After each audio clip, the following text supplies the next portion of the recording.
وما أرسلناك إلا رحمة للعالمين. کسی غیر نے تجھ کو جاں کہا تو نے کیا جانا، کسی غیر نے تجھ سے جاں کہا تو نے کیا جانا، تجھے بے وفا کہا بھلا جاں کا بھی ہے کچھ بھروسہ، کسی غیر نے تجھ سے جاں کہا تو نے کیا جانا، تجھے بے وفا کہا بھلا جاں کا بھی ہے کچھ بھروسہ۔ معزز سامعین کرام، اللہ تعالیٰ کے حضور دعا ہے کہ اللہ تعالیٰ جو الفاظ میری زبان سے ادا کروائیں حق اور سچ ادا کروائیں، اور مجھے اور آپ کو اس پر عمل کرنے کی توفیق عطا فرمائیں۔ سامعین کرام، اس وقت ایک معمہ چل رہا ہے کہ ہم لوگ اہل دین سے ہٹ کر اہل کفر کی طرف راغب ہوئے چلے جا رہے ہیں۔ ہم لوگ اپنی اصل حقیقت کو بھول کر کفر کی جانب بھاگے چلے جا رہے ہیں۔ ہمیشہ یہود و نصارہ نے ہمیں دھوکہ دیا، ہمیشہ یہود و نصارہ نے مسلمان کے ساتھ فریب کیا۔ یہ آج کی نہیں، آج سے 1400 سال پہلے کی بات ہے، جب محمد الرسول اللہ صلی اللہ علیہ وسلم موجود تھے، اس وقت یہ یہودی بھی موجود تھے۔ اسلام دشمنی ان کے اندر اس وقت سے بھری ہوئی ہے۔ کبھی اسلام کے لیے انہوں نے کوئی نفع بخش کام نہیں کیا، جب بھی دیا اسلام کو دھوکہ ہی دیا، جب بھی دیا اسلام کو فریب ہی دیا، جب بھی دیا اسلام کو کہیں نہ کہیں کوئی نقصان ہی دیا۔ اور آج ہماری نوجوان نسل بالکل انہی کے طرز زندگی کو اپنا رہی ہے، انہی کے طرز پہ اپنی زندگی کو گزار رہی ہے۔ آج ہم لوگوں نے اپنے بچوں کو قرآن پاک اور احادیث نبوی اس کی تعلیم سے بالکل ہٹا کر ہم نے اپنے بچے کے دل میں اس چیز کو منتقل کر دیا ہے کہ اگر تو نے کچھ بننا ہے، تو نے کچھ پانا ہے، کچھ حاصل کرنا ہے، تو سب سے پہلے اسکول میں جا، وہاں تعلیم حاصل کر، اور اسکول کی تعلیم ہی تجھے پار لگا سکتی ہے۔ حقیقت یہ ہے کہ اسکول کی تعلیم کسی کھاتے کی نہیں ہے۔ اسکول کی تعلیم آپ کو صرف اور صرف دنیا میں نفع دے سکتی ہے، آپ کے کاروبار میں برکت نہیں ڈال سکتی، آپ کے کاروبار میں حلال طریقے سے اضافہ نہیں کر سکتی۔ ہم نے اپنے بچوں میں سے 3 بچے اگر ہیں نا ہمارے، تو 3 بچوں میں سے ایک بچہ نکما ہے، ہم کہتے ہیں نکما ہے، کسی کھاتے کا نہیں، مولوی کو دے دو، مولوی سنبھالے گا اسے۔ اور جب وہ مولوی کو دے دیا جاتا ہے، مولوی نے باقاعدہ ایک ٹائم مقرر کر رکھا ہے کہ فجر کی نماز یہاں پڑھے گا یا فجر کی نماز کے فوراً بعد کلاس میں آئے گا۔ ہم اپنے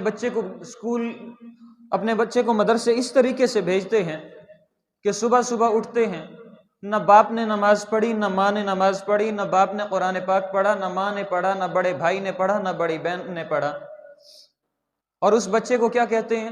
تھپڑ مار کے اٹھاتے ہیں کہ ابھی تک سویا ہوا ہے، نکما کہیں کا، تو ابھی تک سو رہا ہے، اٹھ دفعہ مدرسے جا کے وہاں پہ وضو کر نماز پڑھ۔ اور اس کا نقصان کیا ہے؟ اس بچے کو ہم تھپڑ مار کے بھیج رہے ہیں، اسے یہ کہتے ہیں کہ تو منہ بھی جا کے ادھر ہی دھونا، یہاں پہ منہ بھی نہ دھو۔ اور دوسرا بچہ جو اسکول میں پڑھنے والا ہے، اس کے لیے کپڑے بھی پریس کیے جاتے ہیں، کپڑے بھی استری کیے جاتے ہیں، اسے بڑے اہتمام کے ساتھ اس کا بیگ بھی تیار کیا جاتا ہے، اسے بڑے لاڈ پیار کے ساتھ جیب خرچ بھی دیا جاتا ہے۔ اس کے بعد اس کے لیے باقاعدہ گاڑی لگی ہوئی ہے، وہ اس گاڑی پر جاتا ہے اور اپنا اسکول پڑھنے کے لیے جاتا ہے، اور جو وہ مدرسے پڑھنے والا بچہ ہے وہ اپنے آپ کو حقیر سمجھنے لگ جاتا ہے، حقیر سمجھتا ہے اپنے آپ کو بھی، اپنے علم کو بھی۔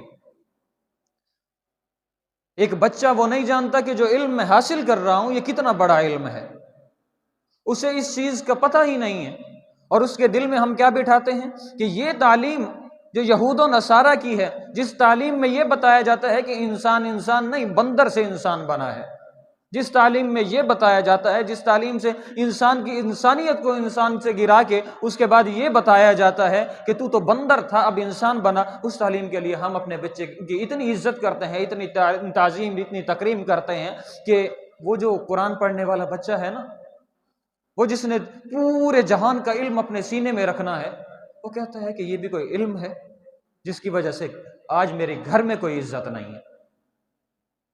علماء فرماتے ہیں کہ جو قرآن پاک پڑھنے والا بچہ ہے، جب وہ مدرسے سے واپس آئے تو والدین اس کی عزت و تکریم میں کھڑے ہو جائیں کہ یہ اللہ کے دین کا علم حاصل کرنے والا ہے۔ جو عزت اسے دی جا رہی ہے اسکول والے کو، وہ عزت اس قرآن پڑھنے والے کو دی جائے۔ اور اس کا نقصان کیا ہوا؟ ہم لوگوں نے جب یہ کام شروع کیا تو اب نقصان یہ ہوا کہ ہمیں علم دین تو سکھا دیا گیا، علم دین سے تو ہٹا دیا گیا، علم دنیا سکھا دیا گیا۔ اس علم دنیا کا سیکھنا تھا کہ ہمیں قرآن کی پہچان نہیں رہی۔ اگر کسی سے قرآن کی بات کی جائے، وہ یہ کہے گا کہ قرآن میں دکھا، اسے دکھا بھی دو گے لیکن جب دل و دماغ میں قرآن نہیں ہے تو کہاں سے وہ ثابت کر پائے گا اس چیز کو؟ آج ہم لوگ کسی کو یہ نہیں کہہ سکتے، کسی عیسائی کو، یہودی کو، نصرانی کو، ہندو کو، بدھ مت کو، ہم جا کے یہ نہیں کہہ سکتے کہ بھائی تو میرے جیسا بن جا۔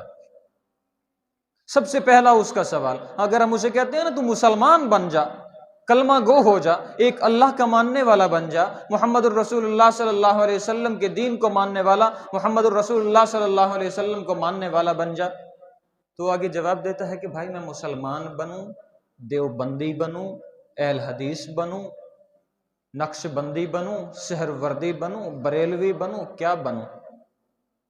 مسلمان مجھے تو تم لوگوں میں نظر نہیں آتے، تمہارا تو آپس کا اختلاف ان چیزوں پر چلتا ہے۔ اس کی وجہ کیا ہے؟ میرا بیٹا اگر میں اسے علم دین نہیں دے سکتا، اگر میرے بیٹے کے پاس علم دین نہیں ہے تو یقین جانے کہ میرا بیٹا کبھی دین کے معاملے میں بات نہ سنے گا، نہ کرے گا، نہ سمجھے گا۔ اس کے پاس جائیں گے نا کہ میرا بھائی دین پہ چل لے، دین کو حاصل کر لے، میرا بھائی نماز پڑھ لے، نماز پڑھا کر، باجماعت پڑھا کر، میرا بھائی کلمہ پڑھا کر، اللہ کا ذکر کیا کر، محمد الرسول اللہ صلی اللہ علیہ وسلم پہ درود بھیجا کر، وہ کہے گا بھائی کیا کہہ رہا ہے تو؟ کس کی بات کر رہا ہے؟ ہاں جی، کس وجہ سے کر رہا ہے؟ تو جانتا ہے میں کون ہوں؟ میں جی ڈاکٹر ہوں، میں MBBS ہوں، میں انجینئر ہوں، میں فلاں ہوں، میں فلاں ہوں۔ بھائی تیرے پاس دین ہے؟ اللہ کا علم ہے تجھے؟ جواب نہیں ہے۔ اس کا سب سے بڑا نقصان ہمارے بچے دین سے غافل ہو گئے۔ اس کا دوسرا بڑا نقصان اہل کفر، اہل علم پر تماچے مارنے کے لیے آگے بڑھ گیا۔ ہیں جی، اہل کفر تماچے مارنے کے لیے مسلمانوں کے پاس آتا ہے۔ اس کا نقصان ہم لوگوں کے موبائلوں میں تمام کی تمام واہیات چیزیں موجود ہیں۔ یہ علم کے نہ ہونے کا نقصان ہے نا، کہ ہم لوگوں کے موبائلوں میں ایسی چیزیں موجود ہیں کہ جس میں کچھ بھی اسلام کے طرز کے مطابق نہیں ہے۔ کہتے ہیں کہ اپنے دل کو اور اپنے موبائل کو ایسا رکھو کہ اگر کوئی کھول کے دیکھے اگر اسے کوئی کھول کے دیکھے تو شرمندگی نہ ہو۔ آج ہمارے دلوں کو دیکھ لو، ہمارے موبائلوں کو دیکھ لو، دونوں کھول کے دیکھ لو، دونوں میں گندگی ہی گندگی ہے، شرمندگی ہی شرمندگی ہے۔ ایک شاعر نے لکھا، زندگی آمد برائے بندگی، زندگی بے بندگی شرمندگی۔ اگر زندگی اسلامی طرز کے مطابق ہے تو پھر بندگی بھی ہو جائے گی، اللہ کو ایک بھی مانا جائے گا، اللہ کے نبی کو بھی اہمیت دی جائے گی، اللہ کے قرآن کو بھی فضیلت بخشی جو اللہ نے بخشی اس پہ عمل کیا جائے گا، محمد الرسول اللہ صلی اللہ علیہ وسلم کی حدیثوں پر بھی عمل کیا جائے گا۔ شرط یہ ہے کہ بندگی آنی چاہیے، زندگی بندگی کے مطابق ہونی چاہیے۔ اگر زندگی بے بندگی ہے تو پھر ساری دنیا میں، سارے جہان میں شرمندگی ہی شرمندگی ہوگی۔ جب قبر میں اتارا جائے گا تب بھی شرمندگی ہوگی، جب قبر سے اٹھایا جائے گا تب بھی شرمندگی ہوگی، جب اللہ کے سامنے پیش کیا جائے گا تب بھی شرمندگی ہوگی، جب حوض کوثر پر محمد الرسول اللہ صلی اللہ علیہ وسلم سے ملاقات ہوگی تب بھی شرمندگی ہوگی، جب ایک مسلمان امت محمدی کا شخص کسی جہنم میں کسی دوسرے کافر کے سامنے آئے گا تب بھی شرمندگی ہوگی۔ پیدائش سے لے کے مرنے تک، مرنے سے لے کے دوبارہ زندہ ہونے تک اور آخری حساب کتاب تک شرمندگی ہی شرمندگی ہوگی۔ اور اگلا نقصان یہ ہے کہ ہمارے مدارس کو کوئی باہر سے کافر نہیں آتا تباہ کرنے کے لیے، ہم خود، ہمارے نوجوان، ہماری نوجوان نسل ہمیں کفر کی طرف لے کے جا رہی ہے۔ ہماری نوجوان نسل ہماری ہی مخالفت، ہمارے مدارس کی ہی مخالفت کر رہی ہے۔ کسی نوجوان سے کہا جائے نا بھائی وہ فلاں مولوی کی بات سنی ہے، تو کہتا ہے یار چھوڑ، مولوی تو سارے ہی ایک جیسے ہوتے ہیں۔ کل ایک ساتھی بتا رہے تھے کہ کسی جنازے میں گیا، جنازے میں ہے، پیچھے بھی داڑھی والے کے کھڑا ہوگا، کہنے لگا کہ یہ داڑھی والوں نے نا ہمیں برباد کر کے رکھ دیا۔ نعوذ باللہ، کیا داڑھی والے جانتے ہیں آدم علیہ نبینا علیہ الصلوۃ والسلام سے لے کر محمد الرسول اللہ صلی اللہ علیہ وسلم تک تمام کے تمام داڑھی والے ہیں؟ 1,24,000 کم و بیش انبیاء علیہ الصلوۃ والسلام داڑھی والے ہیں۔ صحابہ کرام رضوان اللہ تعالی علیہم اجمعین داڑھی والے ہیں۔ تابعین، تبع تابعین رحمہ اللہ تعالی علیہم اجمعین داڑھی والے ہیں جی۔ اور ایک مسلمان شخص دوسرے مسلمان کو یہ کہتا ہے کہ بھائی ان داڑھی والوں نے تو ہمیں برباد کر کے رکھ دیا ہے جی، ان داڑھی والوں نے ہمیں ذلیل و خوار کر کے رکھ دیا۔ پیچھے مولوی کے کھڑا ہونا ہے، پیچھے داڑھی والے کے کھڑا ہونا ہے۔ یقین کرے کہ اگر یہ داڑھی والے چھوڑ دیں نا تمہاری زندگیوں کو برباد کرنا، تو کبھی بھی کوئی جنازہ نہیں پڑے گا، کہا جائے گا مر گیا مردود، نہ فاتحہ درود، کھڈا مارو اور دفن کر دو اسے۔ اسلامی طرز کے مطابق کوئی دفن بھی نہیں کرے گا، اسلامی طرز کے مطابق کوئی آپ کا بچہ پیدا بھی نہیں ہوگا، اسلامی طرز کے مطابق کسی بچے کی پرورش نہیں ہوگی، اسلامی طرز کے مطابق کوئی عمل نہیں ہوگا۔ کیوں؟ اس وجہ سے کہ داڑھی والے تو برباد کر رہے ہیں۔ بعض اوقات یہ بھی سننے کو ملتا ہے کہ مولوی سے اللہ بچائے۔ میرا بھائی، اگر تجھے مولوی سے اتنا ہی خطرہ ہے تو یہودیت اور نصرانیت اپنا لے۔ کیوں؟ اس وجہ سے کہ اسی مولوی نے تو تجھے پروان چڑھایا ہے، اسی مولوی نے تیرے بچے کے کان میں اذان دی، اسی مولوی نے تیرے بچے کا نام بتایا، اسی مولوی نے تیرے بچے کو کلمہ پڑھنا سکھایا، اسی مولوی نے تیرے بچے کو قرآن پڑھنا سکھایا ہے جی، اسی مولوی نے تیرا نکاح پڑھایا، اسی مولوی نے تیرے کسی کے مرنے پر جنازہ پڑھایا، اسی مولوی نے قبر تک پہنچایا، اور اسی مولوی نے قبر کے عذاب کے بارے میں تمام لوگوں کو بتایا، اسی مولوی نے سارا کچھ کروایا۔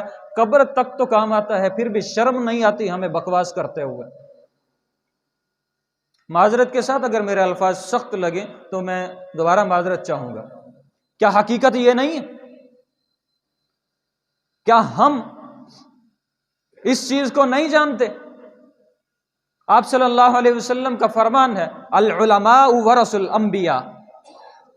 میری بات نہیں، میرے کسی استاد کی بات نہیں، میرے کسی ماں باپ بھائی بہن کی بات نہیں کہ اس نے مجھے کہی، میرے نبی محمد الرسول اللہ صلی اللہ علیہ وسلم کی بات ہے۔ آپ فرماتے ہیں العلماء ورث الانبیاء، اور ہماری زبانیں آج اگر کوئی بد کردار، بد زبانی کرتی ہیں تو صرف مولوی کے بارے میں کرتی ہیں، علماء کے بارے میں کرتی ہیں۔